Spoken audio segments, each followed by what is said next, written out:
Madame, monsieur, bonsoir, bienvenue dans ce journal. À la une de l'actualité ce soir, bientôt l'ordre des ingénieurs du bâtiment, le projet de loi relatif aux professions d'ingénieurs et d'ingénieurs conseil du secteur du bâtiment et les travaux publics adoptés au Sénat Yamoussoukro. Le ministre de la Construction, Bruno Nabagné-Koné, a présenté le texte devant la Commission des affaires sociales et culturelles, texte adopté par les sénateurs. La ministre de l'Éducation nationale et de l'alphabétisation a lancé officiellement le concours direct et régionalisé d'entrée au CAFOP, une session qui concerne les instituteurs adjoints. La régionalisation du concours vise à régler définitivement la question du déficit d'enseignants en région. 61 862 candidats pour 6 000 places. Nous irons dans ce journal dans le sud Como et Pouvoir, une route à deux visages. L'axe Noé-Nougoua dans le département de Tiapoum est difficile d'accès. Les points critiques sur le tronçon deviennent de véritables obstacles en période de pluie, une situation que vit la population de cette localité, forte zone de production agricole. C'est demain la présidentielle au Sénégal. Le chef de la mission d'observation de la CEDEAO a rencontré à Dakar les acteurs du processus. Il a discuté de l'intégrité du vote avec la société civile, les représentants diplomatiques et les responsables des affaires étrangères.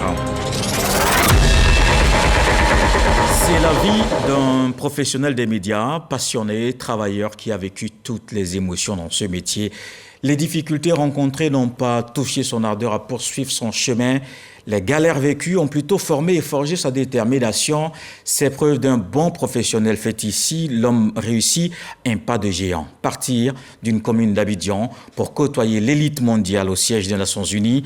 De Yopougon à New York, c'est le titre de l'œuvre de Martial Assem, qui est l'invité de la page culture ce soir. Bonsoir, chers confrères. Bonjour Polo, bonsoir docteur. Félicitations. Merci Martial. Alors c'est un ouvrage, tout de suite, on va le dire, 372 pages. Ouais. Vous avez voulu tout dire tout de suite? Écoutez, si je faisais moins, ça veut dire que ma vie n'avait pas été intéressante. Peut-être en 2-3 tomes? Non, je pense que 370 pages, ça suffit.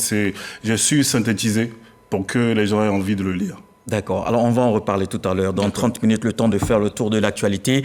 Et on va aller tout de suite à Yamoussoukro au Sénat. Le ministre de la Construction, Bruno Nabagné-Koné, était devant la Commission des affaires sociales et culturelles. Il a présenté le projet de loi relatif aux professions d'ingénieurs et d'ingénieurs conseils du secteur du bâtiment et des travaux publics. La réforme vise entre autres la création d'un ordre national. On en parle avec Kader Sogodogo.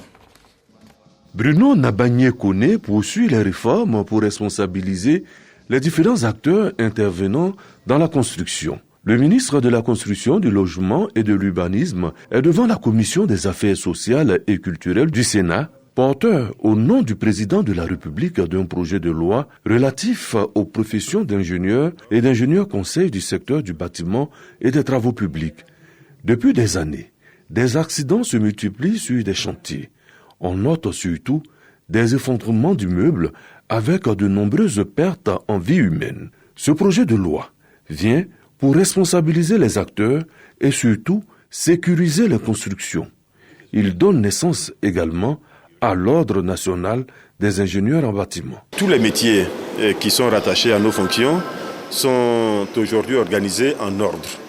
Nous avons un ordre des géomètres experts, nous avons un ordre des urbanistes, nous avons un ordre des architectes, mais nous n'avions pas un ordre en tant que tel des ingénieurs du secteur du bâtiment et des travaux publics.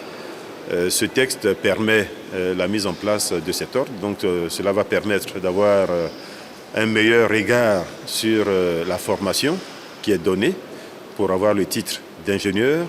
Bruno Nabagné-Koné, après l'exposé des motifs et les échanges, a eu le quitus à l'unanimité de la Commission des affaires sociales et culturelles présidée par le sénateur Kofi Michel Benoît. La ministre de l'Éducation nationale lance le concours régional de CAFOP à Odiéné. La régionalisation du concours vise à régler définitivement la question du déficit d'enseignants en région. Ils sont 61 862 candidats repartis dans 131 centres de composition. Les 6 000 meilleurs candidats seront retenus. C'est ce que nous dit Soro Corona.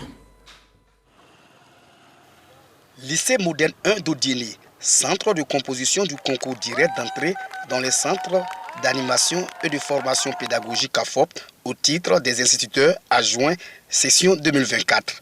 Nous sommes au lancement du concours régionalisé du CAFOP. La ministre de l'Éducation nationale et de l'alphabétisation, avec les ministres et le cadre de la région, procède à la distribution de l'épreuve de mathématiques.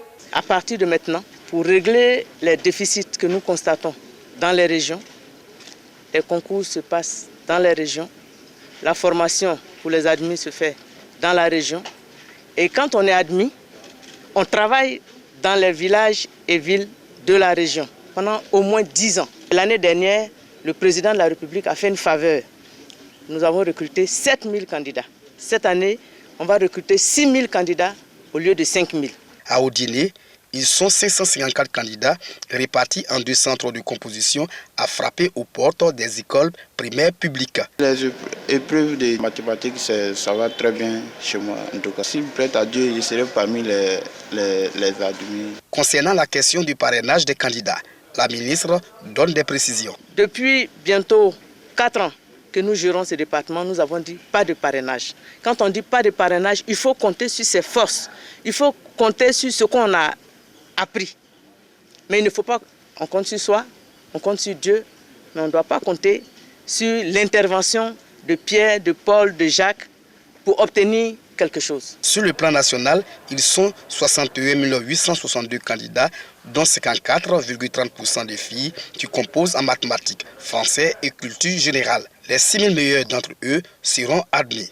La proclamation des résultats définitifs du concours direct du CAFOP, session 2024, est prévue pour le vendredi 14 juin.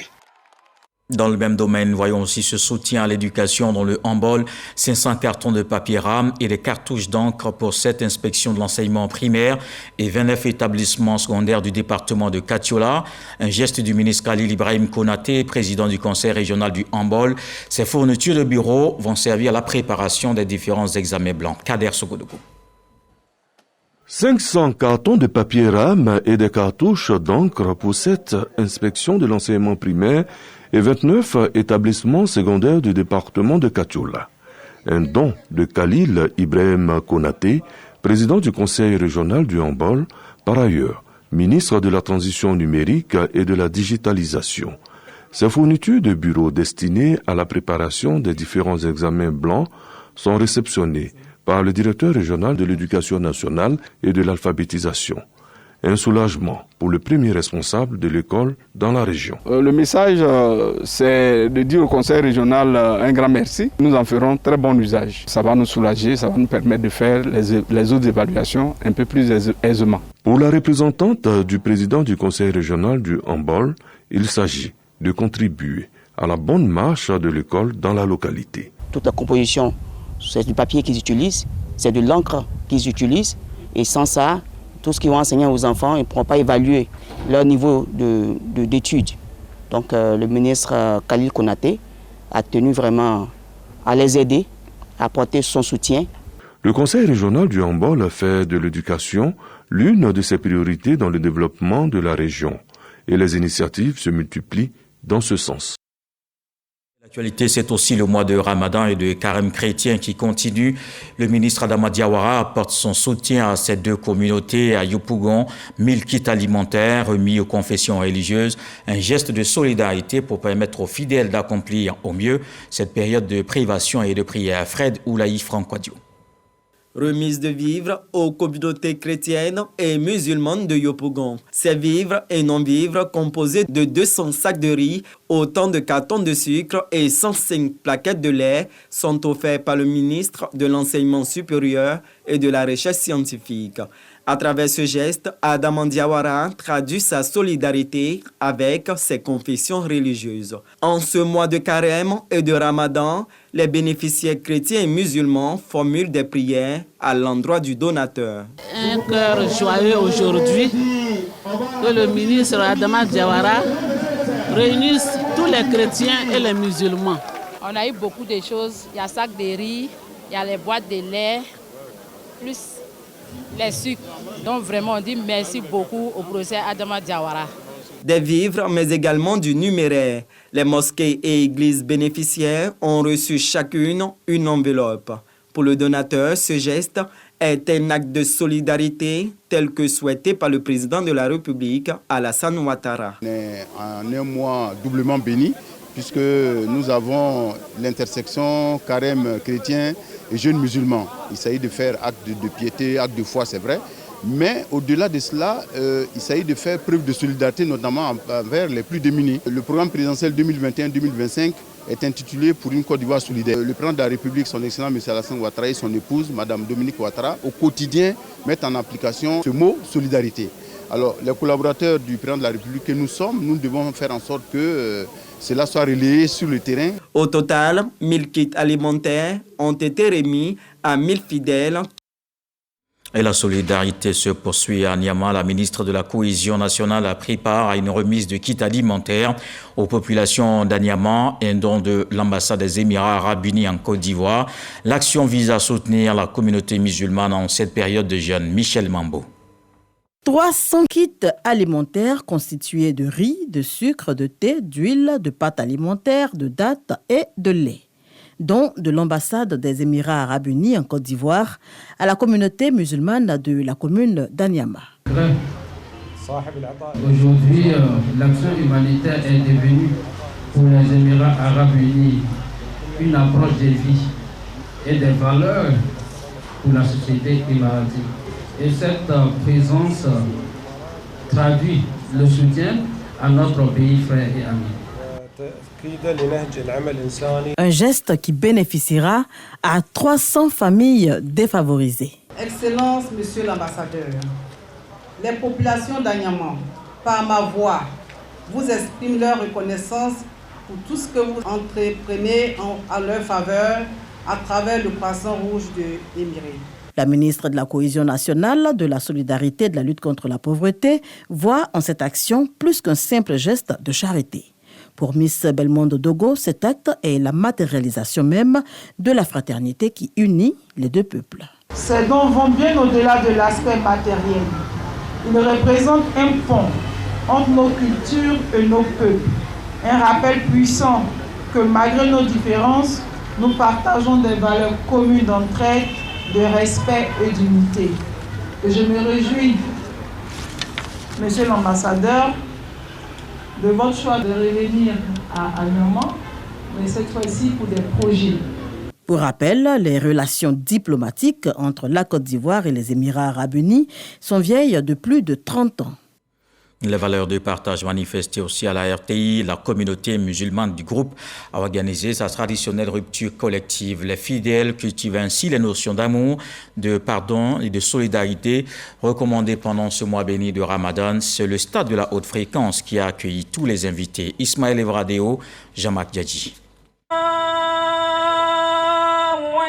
L'appel à la prière du Maghrib au sein de la maison de la télévision nationale revêt un caractère particulier ce jour. 1 heure plus tôt, sur le terrain de la haute fréquence, Oustaz Koni Abou de Dabou est en pleine prêche. Il faut aimer mon bonheur, il faut encourager mon bonheur. Nous sommes à la 5e édition de la rupture collective de jeunes de la Communarty, communauté musulmane des agents de la RTI, radio-diffusion télévision ivoirienne. Au-delà donc de l'aspect spirituel de ce mois béni de Ramadan, ce mois de piété et de miséricorde, c'est aussi, n'est-ce pas, un moment de partage, un moment de convivialité. Et c'est pour cela que nous invitons nos voisins, nous invitons les communautés sœurs, telles que les chrétiens, pour partager justement un repas. Pour dire que le dialogue interreligieux, n'est-ce pas, nous est très cher au niveau donc de la communauté. Mois de partage, de piété et de louange à Allah, mais également période d'enseignement. Le respect de la hiérarchie, c'est le thème développé à l'endroit de la communauté. Respecter la hiérarchie, c'est respecter et accepter la volonté du Seigneur. Et chacun doit faire l'effort pour être meilleur dans ce qu'il fait. Si nous sommes des groupuscules qui se concurrencent, alors notre société ne peut pas aller de l'avant. Il va ainsi pour le pays, il va ainsi pour la communauté musulmane, il va ainsi pour la direction des mosquées, il va ainsi pour la RTI. Une thématique qui fait réagir les invités au nombre desquels la CNPS, Caisse nationale de prévoyance sociale, et le COSIM, Conseil supérieur des imams, des mosquées et des affaires islamiques. Au-delà de la rupture, vous choisissez des thèmes qui sont importants pour le milieu professionnel. Parce qu'il n'y a pas de société tant qu'il n'y a pas de respect. Il faut tirer ces leçons. En tant que travailleur, souvent ça nous fatigue. On veut des promotions, on veut des postes.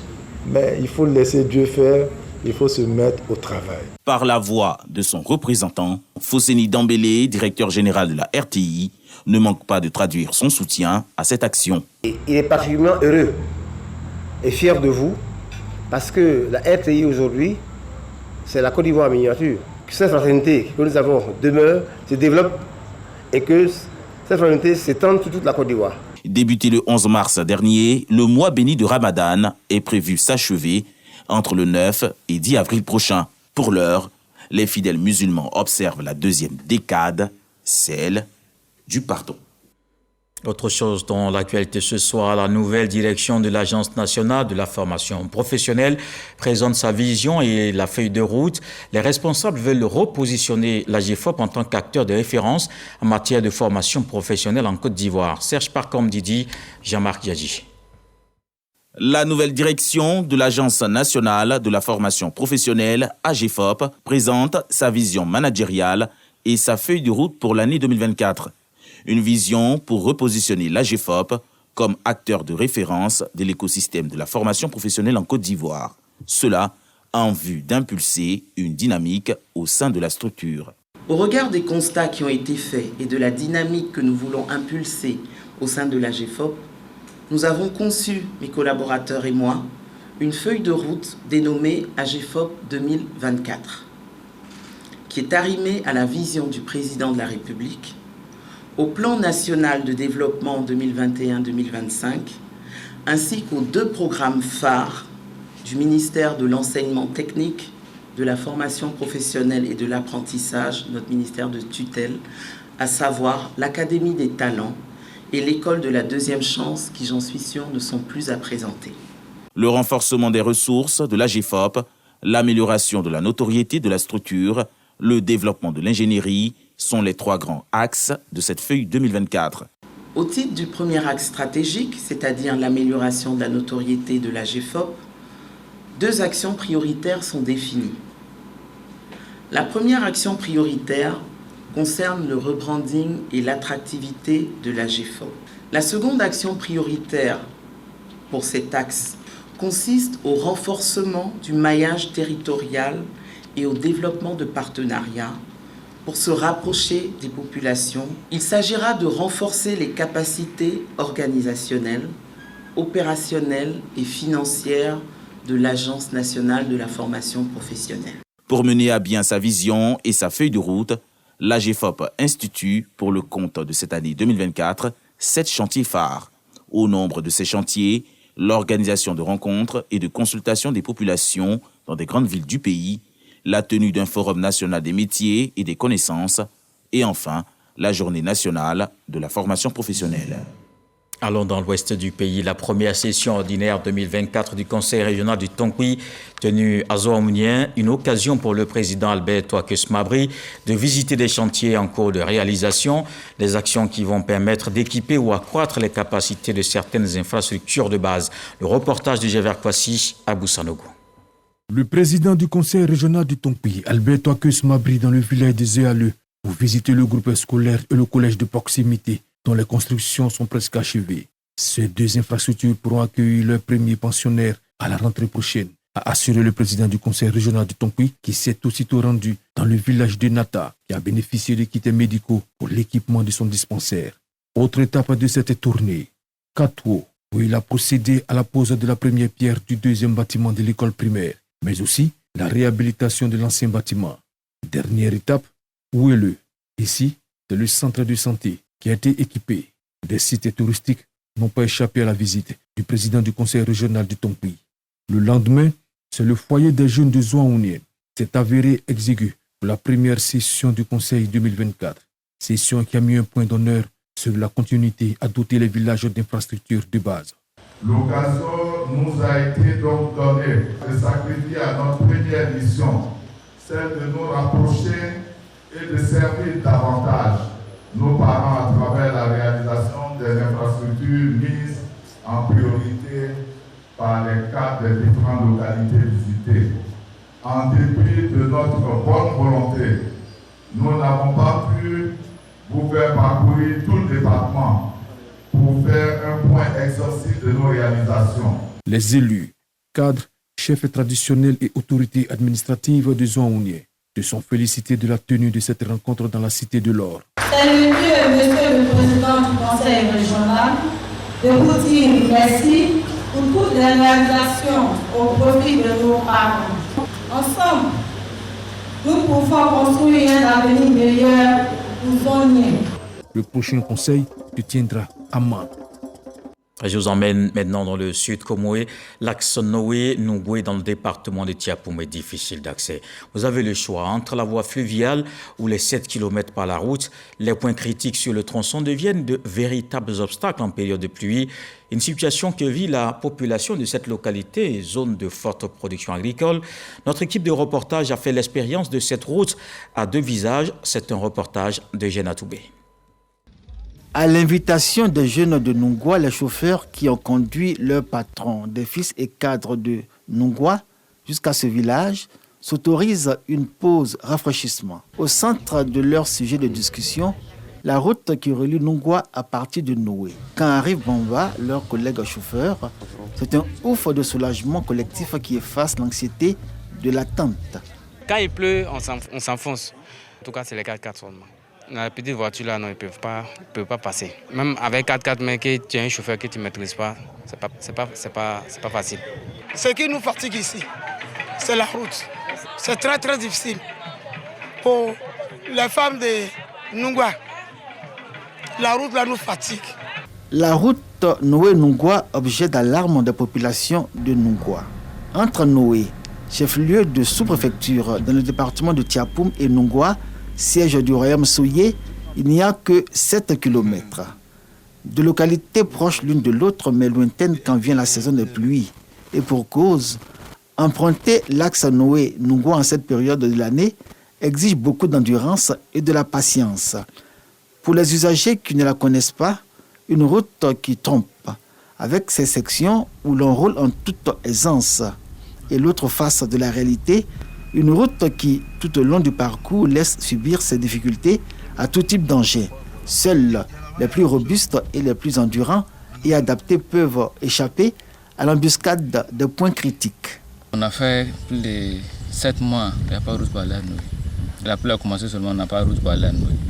Tu arrives à Noé, on sait que tu es dans le Moral, il vient de Noungoué. Nous sommes vraiment un grenier de production de café cacao. Malheureusement, nous parlons des difficultés pour faire sortir les produits. Et là, c'est un souci. À l'initiative du roi des Soyers, les endroits les plus impraticables sur l'axe Noé-Noungoué font l'objet d'un traitement. Pour l'heure, aucun véhicule de transport n'ose s'engager sur cette route en son état actuel, en attendant la fin des travaux que les pluies rendent encore difficiles. Pour de nombreux voyageurs, toutefois, une alternative, la voie fluviale. Dans le reste de l'actualité, celle demain, l'élection présidentielle au Sénégal, le chef de la mission d'observation de la CEDEAO est sur place et a rencontré à Dakar des acteurs et parties prenantes au scrutin. Il a discuté avec la société civile, les représentants diplomatiques et les responsables des affaires étrangères. Ces échanges visent à recueillir des informations sur le déroulement du processus électoral et à évaluer son intégrité. Sidonie Davila, Ulrika Dongon, nos envoyés spéciaux à Dakar. Séance de briefing pour la mission d'observation électorale CEDEAO avant le départ sur le terrain. Donc c'est extrêmement important de les briefer. Qu'est-ce qui se passe? Quel est le contexte sociopolitique du pays? Comment le pays est-il organisé?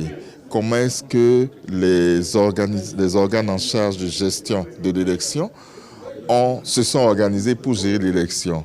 Comment est-ce qu'on doit se comporter dans un bureau de vote? Qu'est-ce qu'on doit observer? Parce que c'est vrai, il y a des choses qui sont classiques d'un pays à l'autre, mais parfois il y a des spécificités. Au Sénégal, plus de 150 observateurs de la mission d'observation CEDEAO seront déployés sur le territoire national pour assurer leur mission. Depuis son arrivée au pays de la Teranga, la délégation de la Communauté économique des États de l'Afrique de l'Ouest multiplie les rencontres avec les acteurs clés du processus électoral, notamment la Commission électorale nationale autonome, Sénat. Depuis l'inscription sur les listes électorales jusqu'à la proclamation des résultats, La Sénat sera partout représentée. Parce que notre contrôle, c'est un contrôle sur place et sur pièce. Il n'y a pas de raison pour qu'à la fin de cet exercice-là, l'élection au Sénégal soit une élection transparente et que les résultats soient sincères. Le collectif des organisations de la société civile sénégalaise a été particulièrement sollicité pour partager ses préoccupations. Avec les mesures prises par le Conseil constitutionnel et les mesures prises pour la libération des détenus, d'une partie des détenus politiques, la tension a baissé pour permettre quand même l'organisation d'une élection dans le calme et la paix. En outre, les rencontres avec les représentants diplomatiques et le premier responsable du ministère des Affaires étrangères ont permis à la CEDEAO de recueillir des informations sur les relations internationales et les implications régionales de l'élection présidentielle. Je voudrais, au nom du gouvernement du Sénégal, me féliciter de cette mission d'observation électorale de la CEDEAO.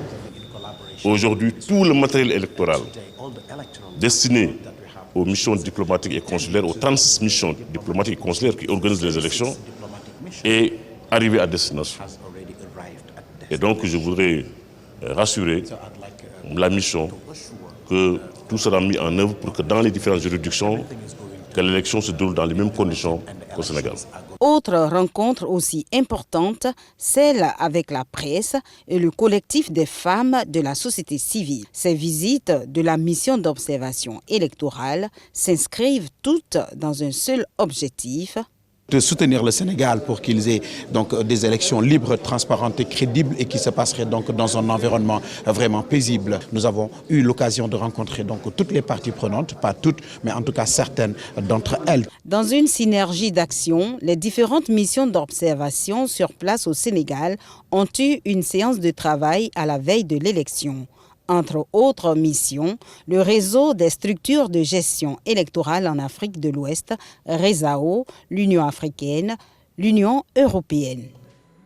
En sport, première sortie des éléphants après le sacre continental, un match amical disputé ce samedi au stade de la Licorne à Amiens en France face au Bénin. Les deux équipes se séparent sur un score de 2 buts partout. Je propose justement les buts à chaud. Olaïtan Junior pour le premier corner béninois. Attention, et qui va finir sa course dans la perche de Yaya Fofana, le Bénin.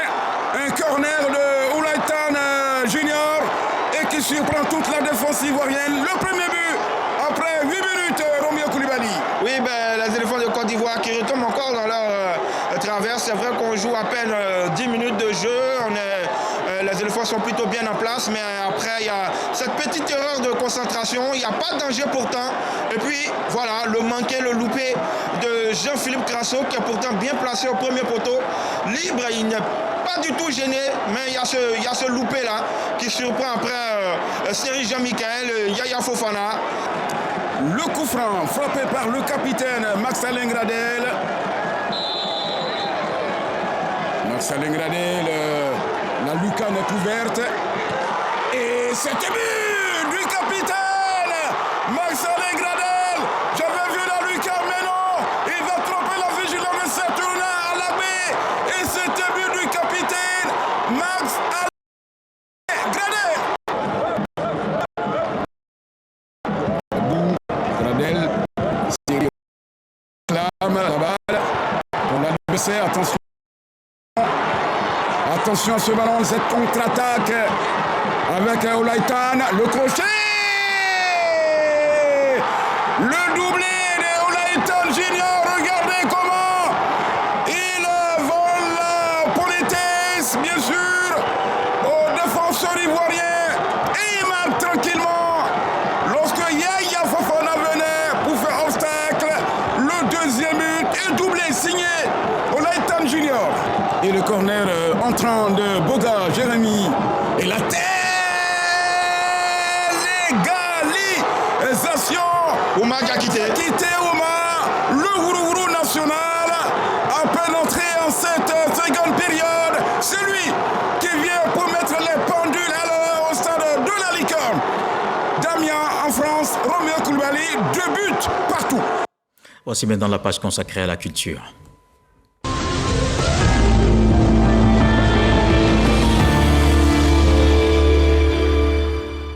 La Commission nationale de la francophonie a célébré la journée internationale de la francophonie. Cette édition met l'accent sur la création et l'innovation. La GIF 2024 met en lumière la vitalité de la francophonie et les opportunités qu'offre la langue. Jean-Marc Diadji. Le drapeau de la francophonie est fièrement brandi au centre sportif et culturel ivoiro-coréen de Cocody. Fanfare, chorégraphie et slam pour les diplomates francophones et acteurs de la société civile présents. Un aperçu de la célébration solennelle de la Journée internationale de la francophonie édition 2024.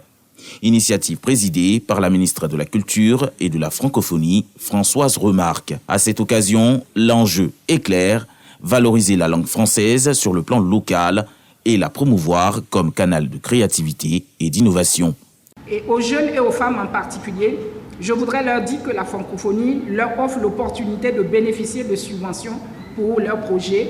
Il y a également l'aspect qualité de l'éducation. Les ambassadeurs francophones s'engagent à se mettre en première ligne afin de mettre en lumière la diversité de la francophonie. La richesse et le dynamisme de la langue française offrent des opportunités. La ministre Françoise Remarque invite à son tour les pays francophones à y adhérer. Célébrer la francophonie, c'est aussi la capacité à créer des espaces de solidarité, de compréhension mutuelle. C'est aussi notre détermination à réfléchir ensemble à notre avenir commun au bénéfice de nos populations. La langue française est la 5e langue la plus parlée au monde, avec 309,8 millions de locuteurs dans le monde, selon le rapport 2024 de la structure Statistica. Et voilà, nous avons donc maintenant sur notre plateau l'invité de la page Culture, Martial Assem, auteur de l'œuvre de Yopougon à New York. Alors, on va commencer à parler de cette passion qui commence très tôt, mais en même temps conditionnée, aiguisée par des personnes et des personnalités des médias, en commençant par Kader Ndao. Il y avait un certain Gilles Aubringer aussi. Il y avait tous ces modèles qui vous ont façonné, qui ont attiré votre attention tout de suite. Alors justement, parlant de passion, il faut dire que ça a commencé très tôt. Parce que moi, j'ai été biberonné à la musique très tôt par mon père, qui a été musicien. Et donc, c'est par ce canal-là que j'ai commencé à baigner dans cette ambiance-là. Et très tôt, j'ai voulu savoir quelles étaient les histoires derrière ces musiques, quels étaient les auteurs et tout. Et ça m'a assis donc une culture musicale.